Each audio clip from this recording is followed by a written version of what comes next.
Oh, it's that time of the day. What's good, everybody? Welcome into Coach and Company. We are live on the Stadium Network, on YouTube, on social media. My name is the Coach, and another busy day here at BTT Studios. Over the course of the next 60 minutes, we're going to be talking about Tom Brady's new coconut water, and you will not believe what he is calling it. Also, tonight, the epic NBA Finals, they continue in New York City. It is game number 4. We will break down that game and also a decision on the flagrant foul with Wemby. We'll talk about that.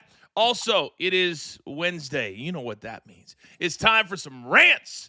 I'm here for my boys to get something off their chest. And also, we're talking about Stanley Cup.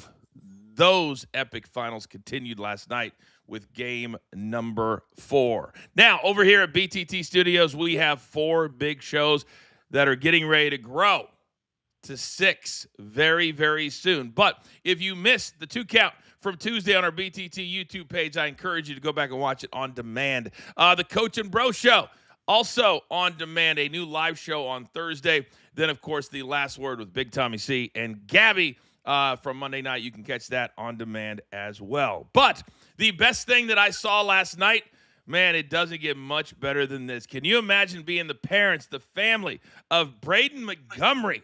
You're saying, Coach, who's Braden Montgomery? Well, he is a player for the Chicago White Sox who on Tuesday night, he made his major league debut. And look at this. Bottom of the 10th. 1-0. A walk-off in his major league debut. Are you kidding me?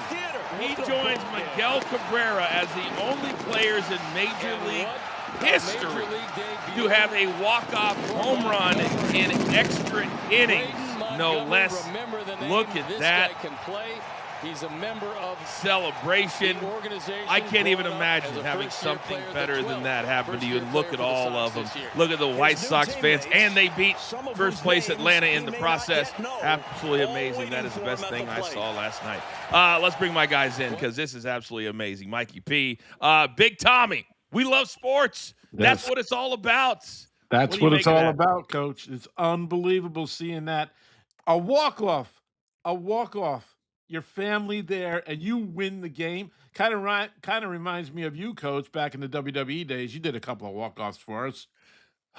There's nothing like into that big Stanford sky. Howard Finkel saying, "Run, Coach, run! It's not out." Oh, sorry, a little PTSD. Shout out. Howard Finkel. Oh, man, we had some great times, didn't we, Tommy? Yes, we did, man. Boy, we had some great times. Yep. All right, on the other side of the screen, he's doing incredible work for us, behind the camera, on camera, Mikey P. Good morning, sir.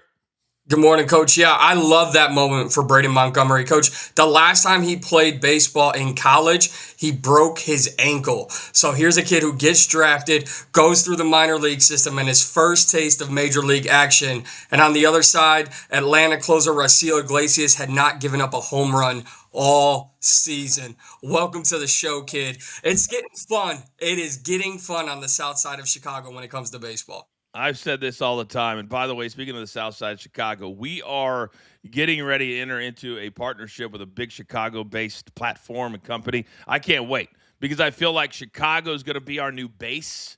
And then we're going to take Coach and Company and BTT Studios out from there. There's a lot going on in Chicago these days. And damn it, I want to be a part of it. By the way, Mikey, I see that you're wearing your UFC hat today. Perhaps is Coach and Company doing a UFC White House preview show?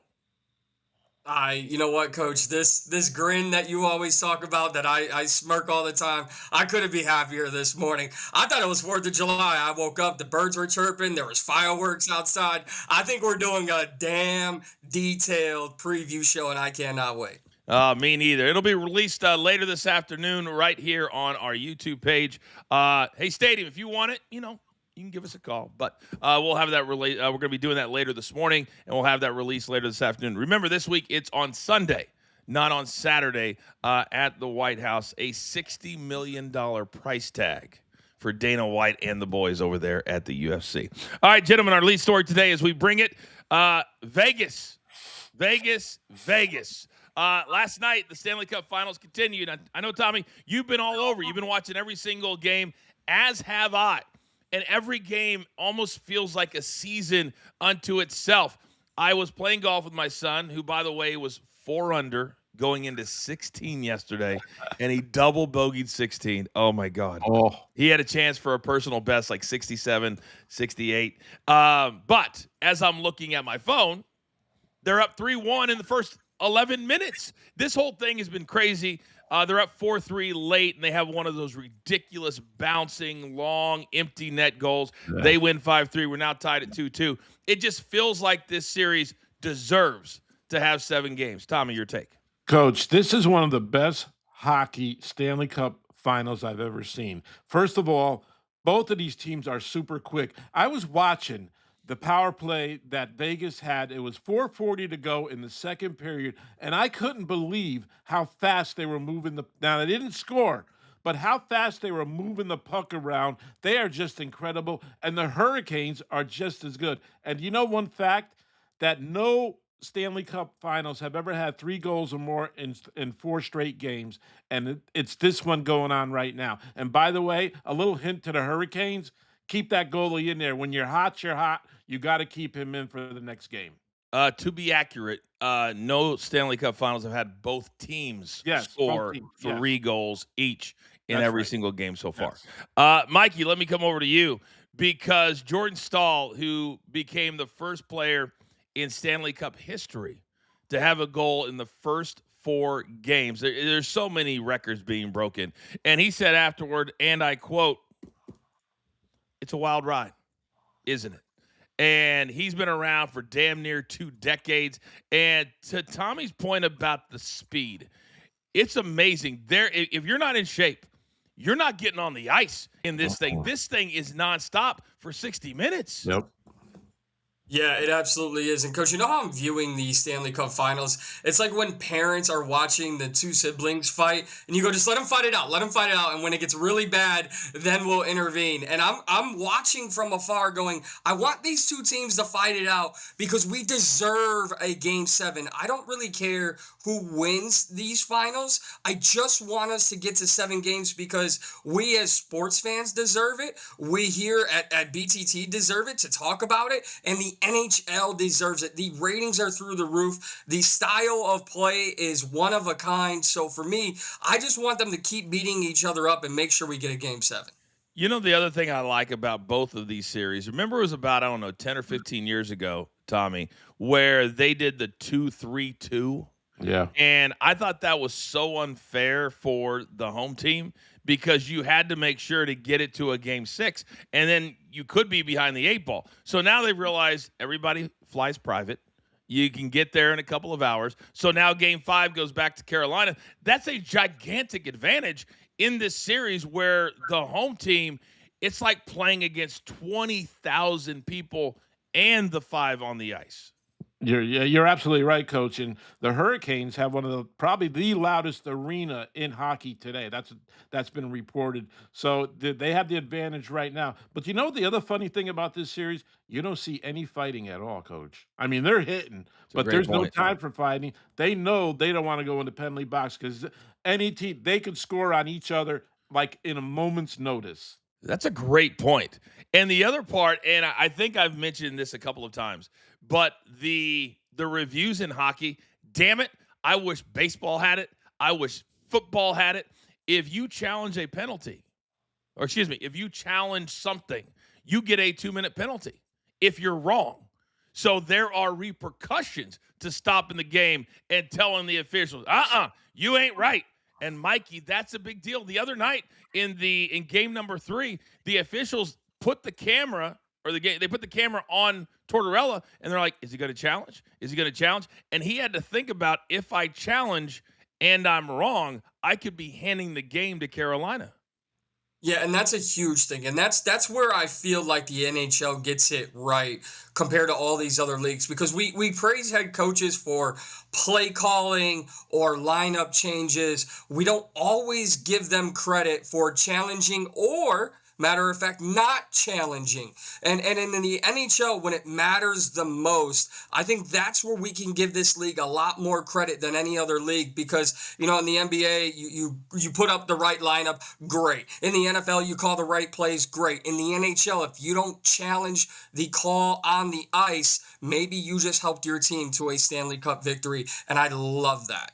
All right, game number 5 will be Thursday night back in Carolina. You got something, Tommy? Yeah, Coach, you know what the craziest part of this whole thing is in the finals? The two cities, Vegas and Raleigh, North Carolina. Not big hockey towns, but they sell out, and it's just incredible. It's not Toronto, Montreal, New York. It's Vegas and North Carolina. Every time they bring up Vegas, and I think there's no locals in Vegas. There's no locals in Vegas. Damn it, there's some locals in Vegas because they're showing up. And last night they had, the A's game was outside of town, and they had the shot with the Brewers and the A's. I think baseball is going to do very well in Las Vegas. All right, guys, topic number 2. We got to go to the NBA. We're going to break down game number 4 coming up in about 30 minutes at the bottom of the hour. But some news came out yesterday because there was a potential flagrant foul on Wemby during the game that wasn't even called a foul. They just completely missed it. So the league office looked at it, and they came back and said, that's not going to be a flagrant foul. Why is that a big deal? Well, I'm going to tell you. Because in the playoffs, if you get 4 flagrant points, you're suspended. Right now, Victor has 2 flagrant points. So, Mikey, if this had been a flagrant 1, he would have 3. If, God forbid, it would have been a flagrant 2, he would be suspended for a game. Neither one of those things is going to happen. I think that's a big deal for the NBA to not punish Wembanyama. It's a massive deal, and it's going to cue the conversation of, is the NBA doing this on purpose? First and foremost, Coach, let's just talk about what it is. It's Wemby and his frail self pushing Jalen Brunson. The only reason Jalen Brunson fell is because he's 6'0". I wouldn't have been mad at a flagrant 1, whether it was during the game or after the game. I wouldn't be mad at that, but you have to go with what they said. They said no flagrant, so I'm okay with it. I would have loved, and I love having Legs and Mike Breen on the call, but wouldn't it have been awesome if Reggie Miller was on the call of these finals? Mr. Knicks killer, Mr. 9 points in 18 seconds. Oh, and then you're going to tell him that's a foul? From 1989, that's a foul? Tommy, that ain't a foul in New York, not in the 90s, kid. Not at all. You know what? Yesterday, all day on the radio, Craig Carton show. You know who he is, right? Of course. He was bitching and moaning. I can't wait to hear from the NBA. It's near. I'm watching the show, and he's saying near 6. We still haven't heard from the NBA. If this is not a flagrant foul, he bitched and moaned about it the whole day, Coach. That's how you New York fans are here, and I'm a New York fan, but I'm not like him. He couldn't. Oh, that's got to be a flagrant. We're gonna get. He's got to go, man. It didn't happen, Craig. Everybody knows I have a hit radio show on Sirius XM. You guys might have heard of it. Off the Ropes with the Coach, Channel 156, Pro Wrestling Nation 24/7. But it would be amazing to have a radio show in New York during these 10 days. I mean, the Fan, ESPN Radio, whatever it is, because if you're talking about anything other than the Knicks for every single segment, what are you doing? Is it all Knicks, Tommy? Like all Knicks? All Knicks. I'm not even talking about Aaron Judge. Before it came back to the Garden, it was like, it's over. We're going to win in 4, blah, blah, blah. Now it's, oh, my God, what's going to happen next? They manhandle us. It's all Knicks, Coach. Every talk show on the Fan is all Knicks all the time. Well, there's no question that the game plan the Spurs came in with in game number 3 was we're going to be a lot more physical. We're going to bump them off the spot. And it's really hard when I remember playing against some really physical guys in college, and it kind of shocks your system when you're not used to it. And then when the refs don't call the early fouls, then it completely throws you off your game. And we saw turnovers. We saw all kinds of things.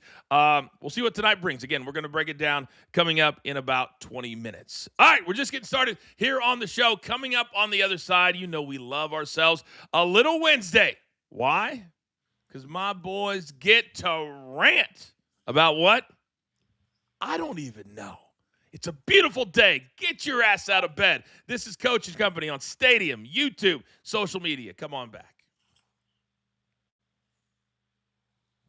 All right, you crazy kids. Tommy, I've seen so many different stories about what's going on in New York. There's a lot of other things that are going on that people aren't even talking about. You've lived in Connecticut your entire life. You lived literally 8-9 exits over the New York border. You are a 42-minute train ride from Grand Central Station. You couldn't be any closer. What's it been like there in your neck of the woods? It's crazy, Coach. Watching the news, the top of the news, before anything about Trump or anything, it's all about the Knicks. It's about the Knicks. It's about what's going on in the city, the fights they had at Bryant Park, blah, blah, blah. What's going to happen next? That's what it's all. It's Knicks everywhere, Coach. The top of the news, the middle of the news, sports, everything. Everything is the Knicks. It's I love it. amazing how the city has turned around. Everybody's wearing Nick gear. It's just crazy people walking around, and the news is all over it, Coach. It wasn't that long ago where people said everybody's leaving New York. Everybody's going to go to Florida. Nobody wants to live here. And now, Mikey, a little layer below the layer, you have Stephen A. Smith and the president going toe-to-toe with insults. The president said Stephen A. Smith doesn't have an IQ. He goes, in fact, I'm pretty sure he doesn't have a high IQ. I mean, this is really good theater, and I'm going to go grab some popcorn, I think. Let's do a hair versus hair match, Coach. Donald Trump and Stephen A. Smith. Let's bring it all the way back. But listen, real quick on New York, there's very few cities and markets where if one team is thriving, this city is alive. New York is the only market where if it's the Yankees or the Knicks, look at where my hometown, Chicago, if the Bears are great, the city's alive. Very few cities have that atmosphere. New York is one, so I'm not surprised the Knicks are headline news. I've always thought this, that if you don't have sports in your life, what is your life? And I know there's a lot of people that don't agree with me. But my God, can you imagine walking around New York City right now and going, why is everybody in these Knicks uniforms? What are we doing? It's crazy. All right, it's time to rant. We're back live in just 5 seconds. Okay, welcome back, everybody. I am the coach. This is Coach and Company on a beautiful Wednesday, June 10th, 2026. Now, as we continue to grow and evolve our brand and make the necessary changes, one thing that will never change, no matter how long this brand goes, and it's going to go a very, very long time. Damn it, I'm obsessed with BTT Studios. I'm obsessed with Coach and Company. I'm obsessed with growing this the right way. But I certainly do wish at certain times, like right now, that the late, great Howie Schwab, who we loved dearly and was also such a vital member of ESPN when I got there all those years ago. And he loved the show. He loved being a part of it. And he loved complaining. And he loved ranting. So, without further ado, it is time to have Rant Wednesday, because as Howie taught us, every day is an F day. So, gentlemen, Tommy, I'm going to start with you. We just said everybody's talking about the Knicks in New York City. Everybody's talking about the Knicks wherever you go. So, Big Tommy C, I have one very simple question for you. What are you ranting on today? You know, Coach, I'm ranting today on the win by the San Antonio Spurs. And you know what, folks?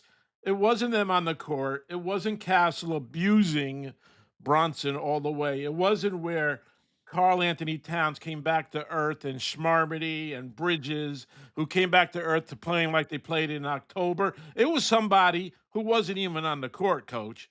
And it wasn't the orange-haired man that I'm going to talk about. No. Do you know who it was, Coach? I'm going to tell you guys. It was Robert Kraft sitting on the wood. When I mean the wood, that means he's front court. Who put Robert Kraft there?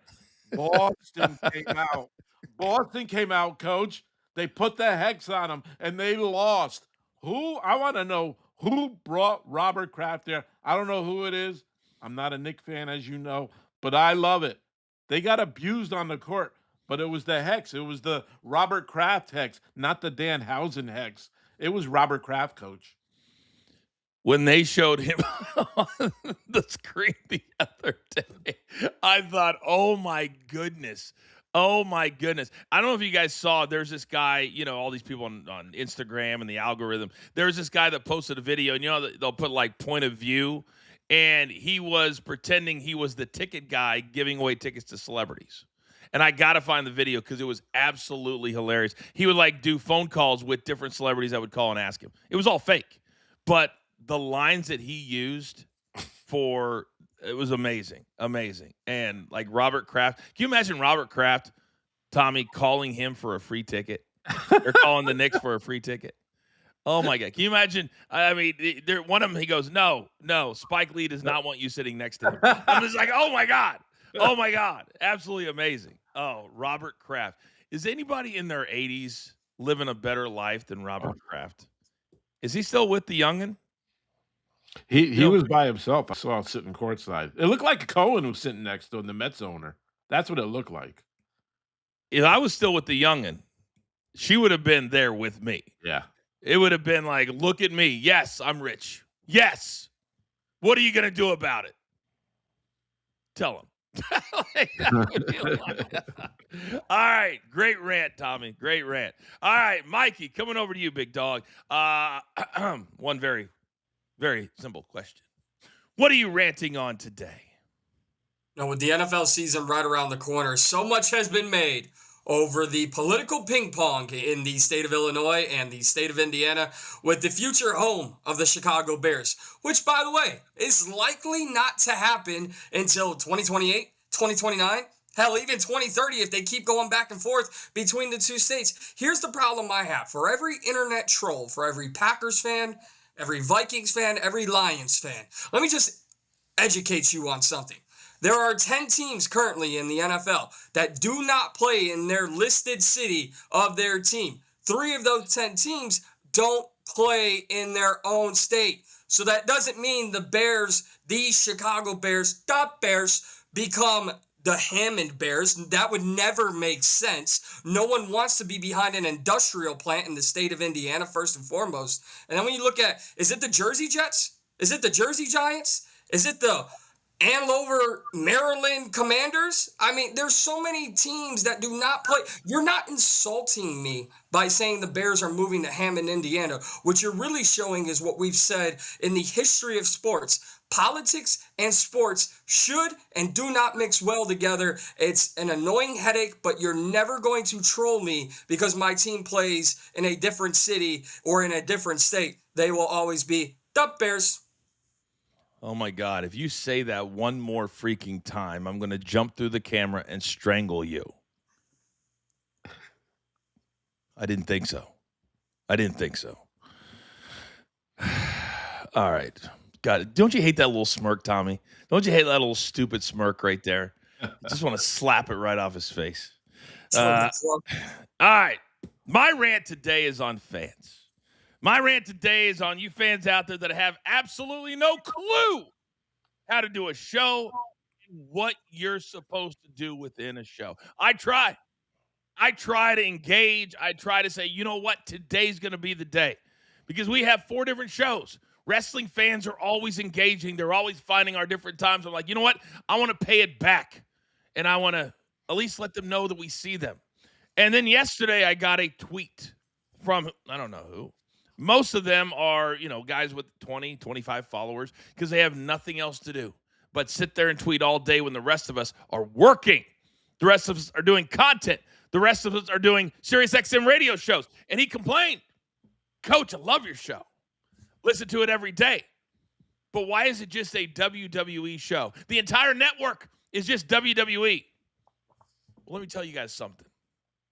The greatest single radio host in America, Colin Cowherd, taught me all those years ago, Coach, you play the hits. Coach, you play the hits. And what does that mean? That means you play to the masses. So if there's 10% that want AEW and 90 that want WWE, what do? If there's 10% that want the WNBA, but 90 that want the NFL, what do? You play the hits and understand you need to sit down.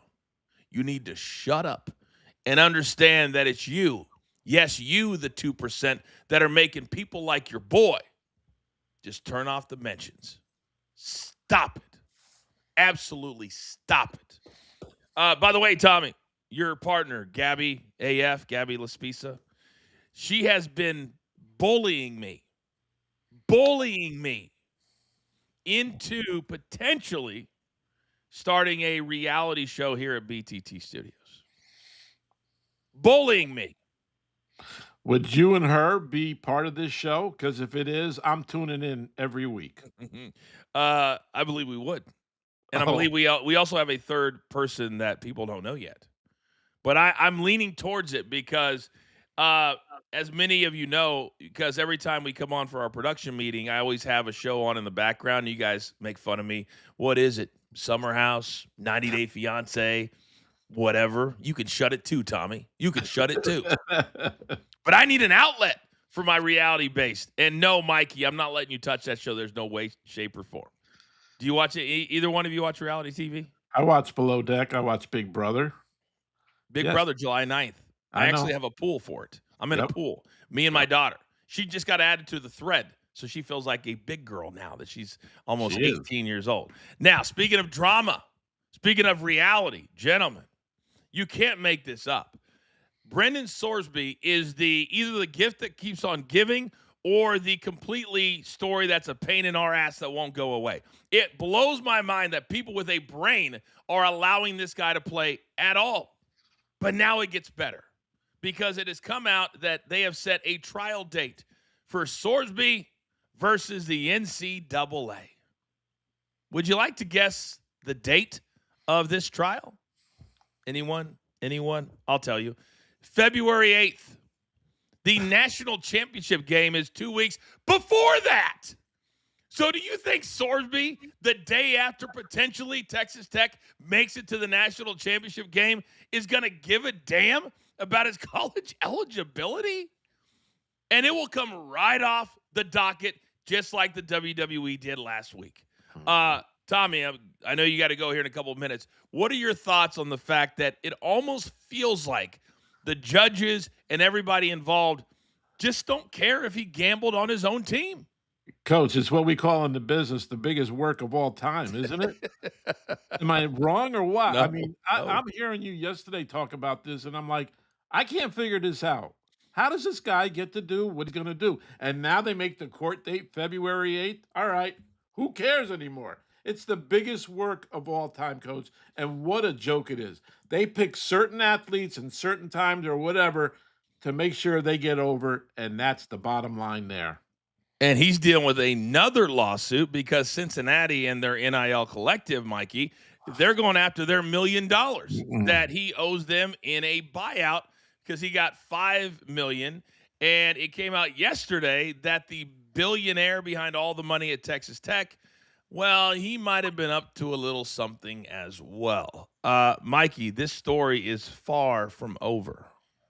Very far from over, Coach. And I just think back to all the TV shows and movies that I watched based in Texas. Well, when they say, well, football kings here in Texas. And that's just what it is. Like, honestly, it's just coming to fruition in front of our eyes. There is nothing. And this is across the board, though, across all 50 states here in the country with college football. College football is king. Football is king. But it doesn't even matter. We're talking about him betting on games, betting on his team. It simply does not matter because no matter what, you'll just keep suing until you get what you want. Well, what I'm worried about is he's going to keep betting because believe me, in my 20s and 30s, I had my issues too. We all did. But I never bet on anything that I was remotely connected to. Tommy, we got less than 60 seconds. I'll give you the final 30. I know you got to get out of here.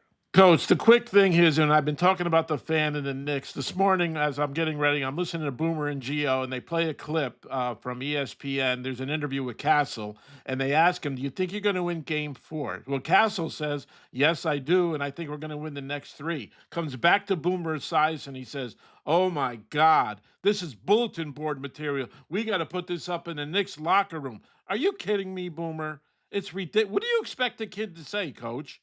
Is it just ridiculous that he would say this on national radio? Well, he just he just got awarded as the longest tenured person at the Fan. So he's locked in. Tommy, have a great day. Thank you. I want to leave you with that, guys. I love it. I love it. All right, Big Tommy C's out. We break down Game 4 next, right here on Coach and Company. That's crazy to me, Mikey, and in New York, if you're on the Fan, you are the show. And they've been the morning show for years and years and years and years. Boomer Esiason, a lot of people don't even remember. He was a big-time NFL quarterback ever before he was a radio host.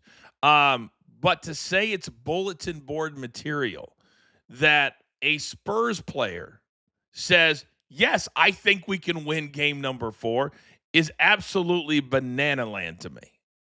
That's just looking for, in my opinion, a talking point and a reason to rile up the fan base. Because, Coach, I don't have to tell you, you worked at MSG Networks. You say one thing, the phone lines light up, right? The fan bases go crazy. And I can say this. I went to media school, and my I'd say my one biggest inspiration in radio was Craig Carton. My biggest show I listened to, even in Chicago, was Boomer and Carton. I love that. So when growing up on them in this business, I know to an extent why Boomer said it, but I don't think it needed to be said because Knicks fans didn't need to be a reason to get fired up. The Knicks don't need a reason to get fired up. So I'm very interested why Boomer would say that because it wasn't necessary. I would love to be in the production meetings for these radio shows, because the one thing when you're putting a radio show together, just for everybody watching on YouTube right now, what you kind of do is you've got 12 segments in 3 hours. And I used to think you do 12 different things. And today, you wouldn't even have to do a rundown.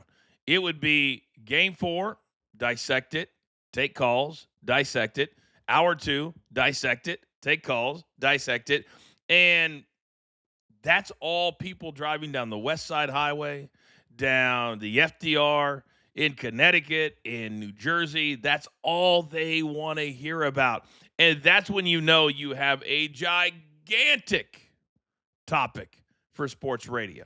And whether he needed to say it or not,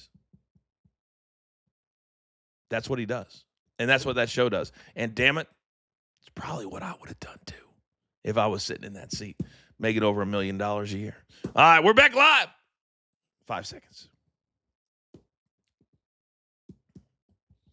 Okay, welcome back, everybody. It is the Coach. We are about halfway home. If you are watching us live in the East, it is 10:32. If you're watching us live in the West, you're just getting your ass out of bed. It's 7:32 out here where I'm sitting right now every single day. I get up at 5 a.m. Why? Because I love connecting with you. I love being on with you. As I've told you several times in the last couple of weeks, by July, we will be changing how we distribute the show.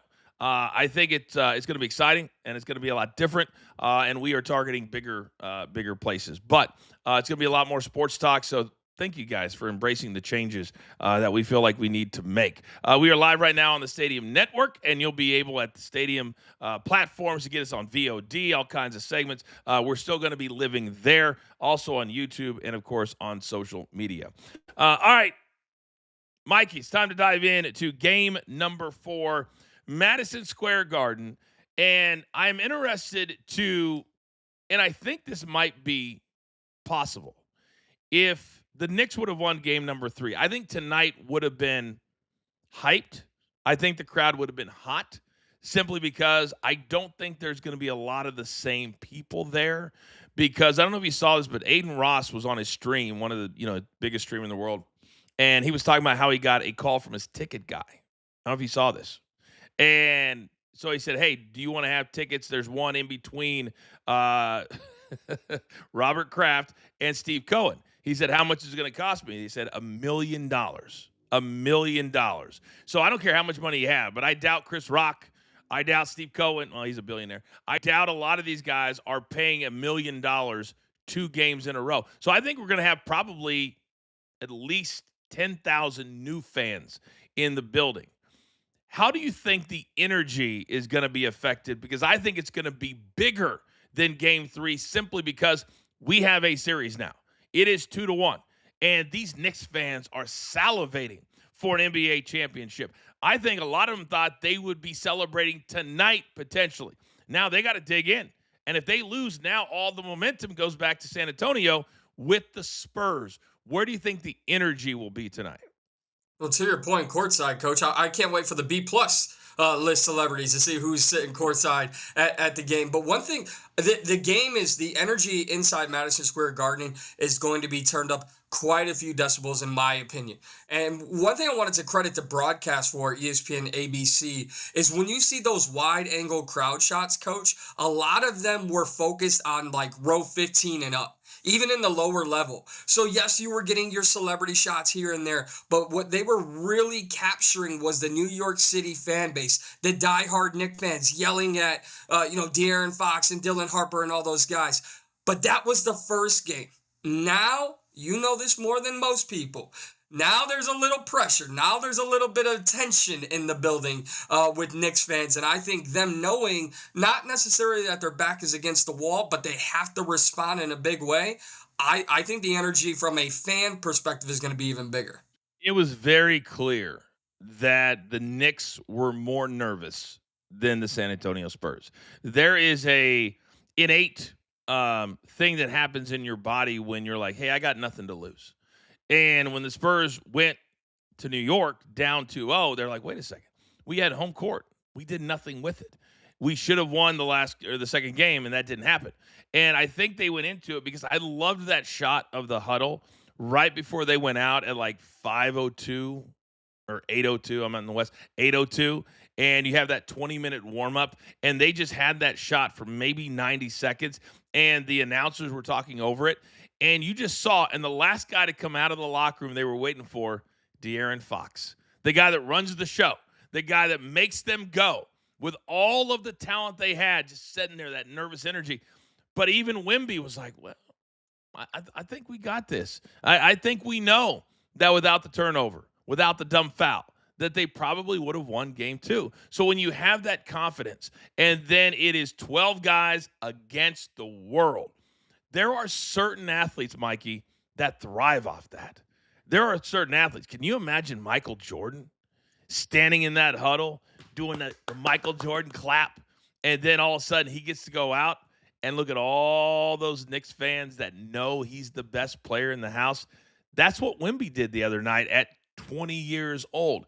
He's a different kind of player than Michael, but I feel like he's starting to realize how dominant, if he gets to the rack, he can be. You can be an emotional leader as long as you manage those emotions in the process. And what you're saying has to resonate. You mentioned De'Aaron Fox. I don't think anyone realizes that De'Aaron Fox is a former clutch Player of the Year award, which means in the final stretches of games, and this happened when he was in Sacramento, the Kings knew who to get the ball to, and very, very much so did San Antonio in Game 3. But when you look at Wemby and the energy he carries, yes, sir, lead by example. By the way, you're the only guy built in the NBA like you. Play that way. But if he was just yelling at his teammates to try to bring some type of reaction, I don't think it would resonate. He's letting his play talk for him, and then he's bringing his emotions behind that. And I think that's what makes a true leader. And I think that's why the Spurs have a chance in this series. All right, so let's talk the Knicks for a second, how they bounce back. And I thought the other night that the physical play really took Jalen Brunson out of his game. He's simply not a one-on-one player. He's not a super quick player. He did make some difficult shots. There's no question about it. But tonight, I think it's going to be about other guys and other guys on the team. Cat did nothing but some step back weak threes at the end of the game. Who in your mind, because I think it's Cat, at least from the starters, that has got to step up. He's got to have at least 25 tonight. He's got to make Wemby play some defense. Wemby didn't have to do anything. He just guarded the rim, had some big-time blocks, some weak sauce that was going up, and he was like, wait a second, this is way too easy for me. For me, it's Cat. Who is it for you? It is Cat, but I'll take two here. I'm going to say Cat on the defensive side, and it doesn't mean he has to shut down Wemby.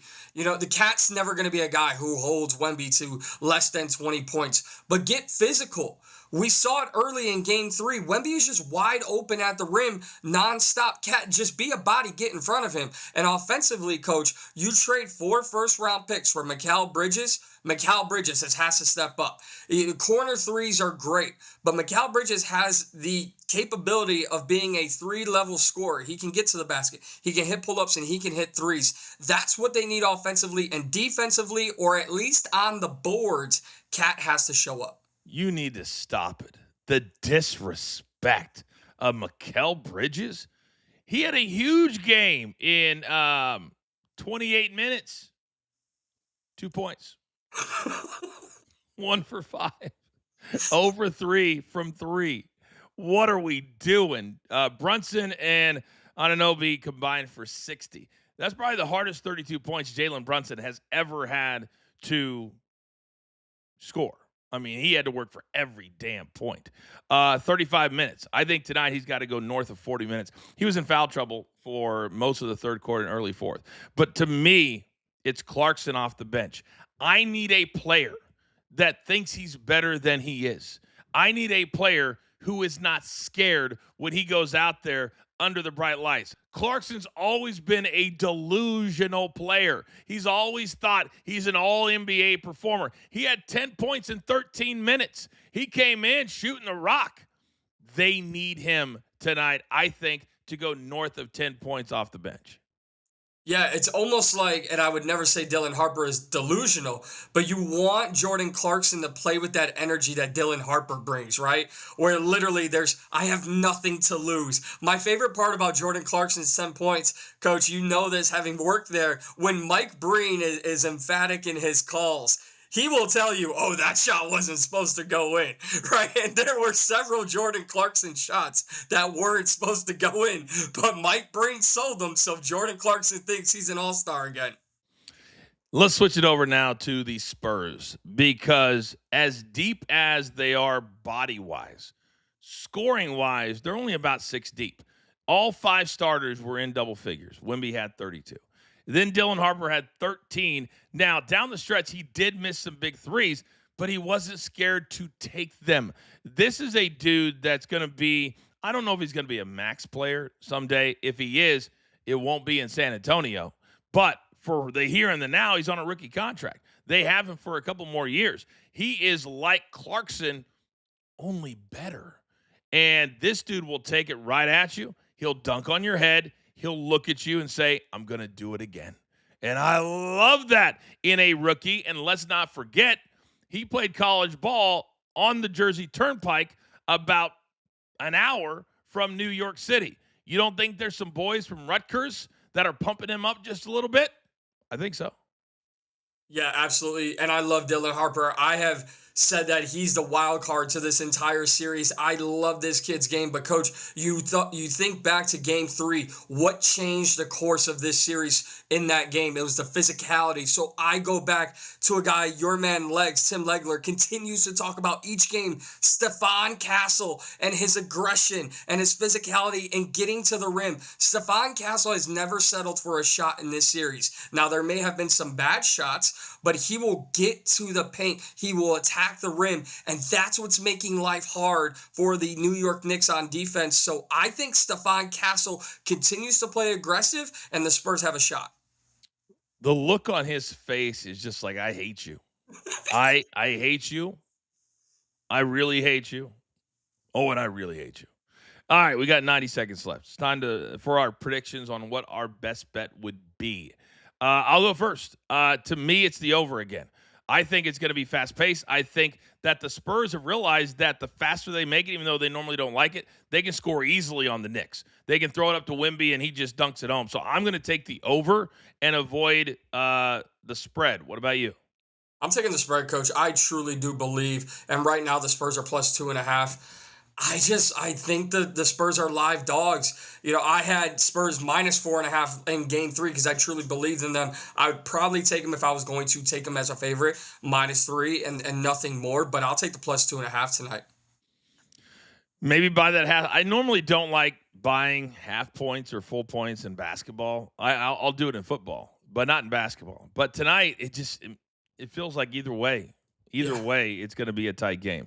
I think it's going to be super, super exciting. Again, it's live tonight on ABC, and the boys from inside the NBA kick things off a full 90 minutes at 7 p.m. Eastern time.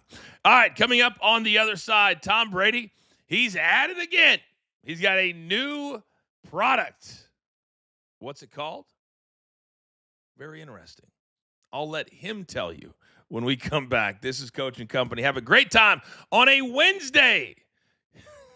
Come on back live on Stadium, YouTube, and social media.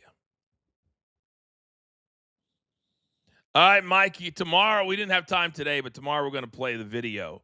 I feel like more and more on social media, there are athletes that are speaking out, maybe getting over their skis, or as some people in the streets like to say, just talking out of their ass. And Brandon Ayuk is one of them.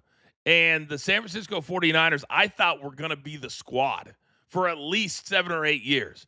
And now Debo's gone. A lot of guys are gone. Brandon Ayuk says, I'm going to be gone. The Brandon Ayuk story from start to finish, and we're going to show the video tomorrow. He says, they're pissed off. They paid me so much. Mikey, I think it's the first time I've ever seen a player that wasn't a star get one over on his franchise that's supposed to be a really big franchise. What about you? Yeah, this whole thing is a mess, Coach. There was a story released back during the draft that essentially said they're playing chicken. There's three parties playing chicken. The Washington Commanders, who want Brandon Ayuk, the 49ers, who don't want to release him, and Ayuk, who knows the Commanders want him. So it's essentially the 49ers saying, we need something for him. We've already paid him all this money. So him saying that and saying, you guys are mad you paid me this. You want something in return. And the Commanders going, you guys don't want him, just release him. It's all a game of chicken. I love Ayuk for this, but I miss the days when James Harden just got fat and then got traded. Like Brandon Ayuk going scorched earth is one thing. Just get fat and get traded. $50 million they paid him in the first 8 months, including the signing bonus. Can you imagine those checks showing up? So and just laughing, sitting on your couch in your penthouse in San Francisco, just laughing. Oh, my God. Debo, where are you? Oh, my God. Just looking at the direct deposit going, oh, I got him. I got him. Oh, my God. Brandon Ayuk, catch a football. Shut up. All right. I got to tell you, those of you who are watching right now, this first story in Out of Bounds, it's just going to pop you. It is just going to pop you. That's all I can say, because this is just this is too much. All right, we're going to be back live on Stadium, and we're going to be back live in about 5 seconds. Okay, welcome back, everybody. I am the coach. This is Coach and Company. We're here every single weekday live on the Stadium Network, YouTube, and social media. Now, this is a segment we like to call Out of Bounds. This is where we put something that maybe just doesn't fit in the other part of the show. And I got to tell you, we're going to become a little bit edgier. We're going to do a lot of laughing. We're going to do a lot of fun things. And damn it, if we find things that just are like, what? We're going to put them right here. And that's where we find the GOAT, Tom Brady, who in his retirement has made a ton of money, not doing very much, working for Fox. But behind the scenes, he's got his team that's looking to create products, I guess you could say. Well, his latest product is a coconut water. And you say, Coach, why is that funny? Well, let's roll the commercial, and I'll tell you the name afterwards. Roll tape. Are you launching another celebrity seltzer brand? No, I'm launching a brand new coconut water. It's actually really good. Oh, what's it called?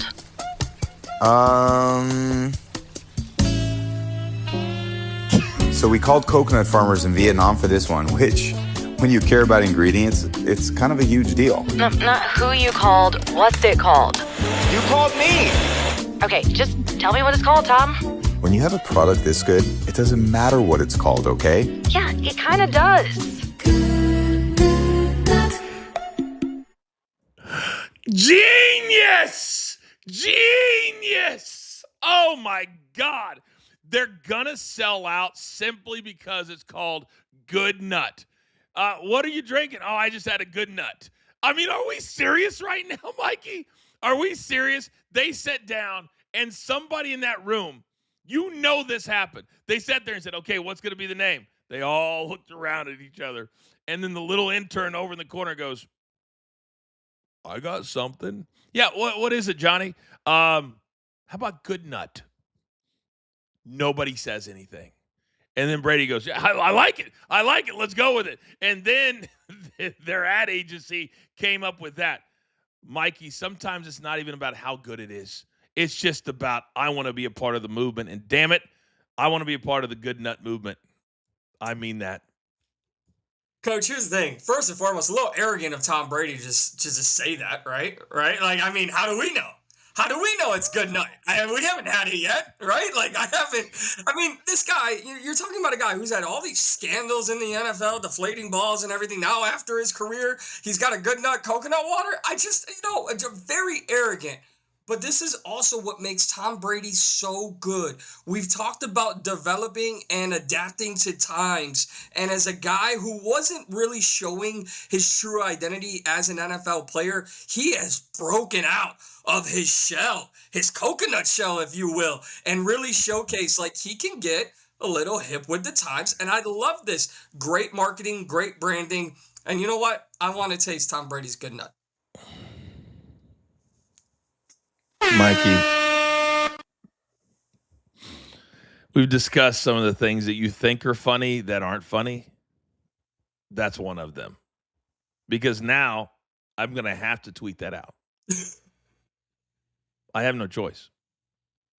Mike Pendleton said this. Now, I will say that I understand why Tom Brady and Bill Belichick don't get along. Because it's very evident to me that when he was in New England, Belichick said, you can't be yourself. You can't. Once he got out of there, all of this came out.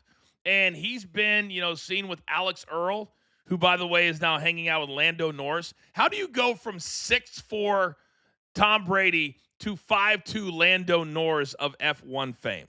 But Alex Earl, you do you, girl. You do you, girl. But Tom Brady, my God. And his team, absolutely brilliant. And I've also realized as we're like in the infant stages, we're less than 2 years in. If you don't have a good team, you can't do it all yourself. So many things fall through the cracks because we just simply don't have enough bodies. And this is crazy. This is crazy. Good Nut. I'm predicting this will be the number one coconut water within 2 years. And he'll sell it just like Body Armor did back in the day when Kobe made, his investment was $6 million. He made $200 million on Body Armor, whatever that drink was. This is going to sell. This is going to sell. And damn it, what? I think we take it to the next level. I think yours truly should get his hands on some of these cans. And for BTT, we do a full taste testing video of Tom Brady's coconut water. You think I'm going to allow you to do that after what you just said? No. Baby steps, big dog. Baby steps. Now, speaking of baby steps, it's pretty good to be Christian McCaffrey, who's pretty much the only star that's left for the San Francisco 49ers. And he recently turned 30.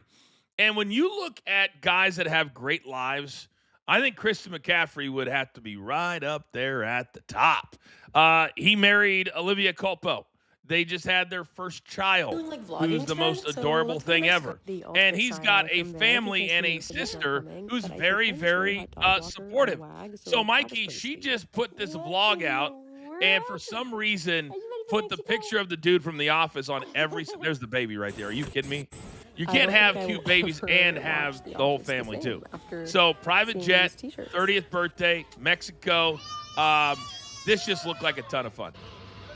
Yeah, and I love this for Christian McCaffrey because he, over the last 5 years, is a player that kind of reminds me we forget that athletes are also human, right? Because, wow, he's a great player, but he's always injured.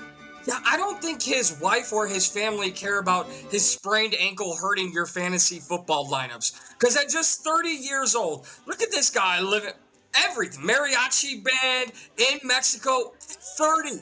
I'm 34. I don't know if I'll ever get to Mexico, Coach, let alone I can tell you this. I will never go back to Mexico again. I don't know if you've ever heard this story, but a few years ago, and I hope that Oscar De La Hoya is watching right damn now. because I was filling in. It was like the coolest thing. Todd Grisham had a deal. Then he got a deal with somebody else, and he had like 4 fights left on his contract. So I stepped in and said, I'll do the fights. They agreed. One of those fights was in BFE, Mexico. So we fly down to Mexico. We're supposed to get picked up, and we can take that off, producer man. So we're supposed to get picked up, and no car shows up. So now we have to rent a car, and it's a 90-minute drive to the town where the fights were going on in basically a 4-H hall, like with dirt all over the ground, you know? So we rent the car, we're driving, we pull up, and all of a sudden the car's surrounded with guys with AK-47s. I kid you not. And I'm sitting there going, this is where it all ends. It's over. It's the cartel. And they have found us. And so there's like 3 other dudes in the car. We're terrified. And they come up. It was military police who were looking for cartel that were in the area at that time. And I said to myself, A, if I get Oscar alone, I'm going to beat the tar out of him, even though he's a Golden Gloves champion. And B, I will never come back to Mexico ever again. I still have PTSD from it. I'm being dead serious. It was the scariest thing I've ever had in my life, ever. I won't go back to Mexico. I won't. I live right now an hour from Mexico. I won't go. Period. You don't know if it's cartel or military police.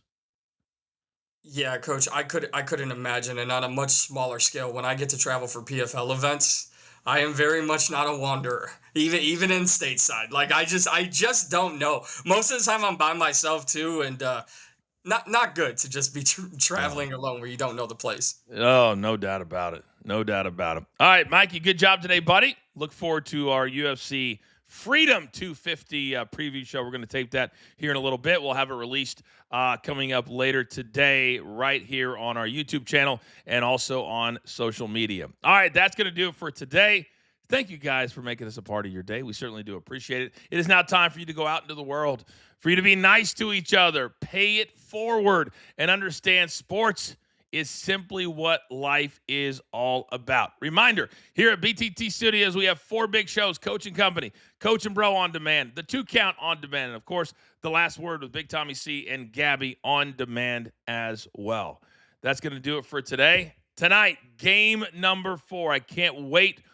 This has been such an exciting time in hockey and in the NBA. And damn it, it's exactly what we're here for. All right, we'll be back tomorrow to discuss Game 4 and look forward to Game 5 in the Stanley Cup Finals. For Mikey P, for producer man, Big Tommy C, I'm the coach. We'll see you tomorrow. Have a great day. This is Coach and Company. Take care.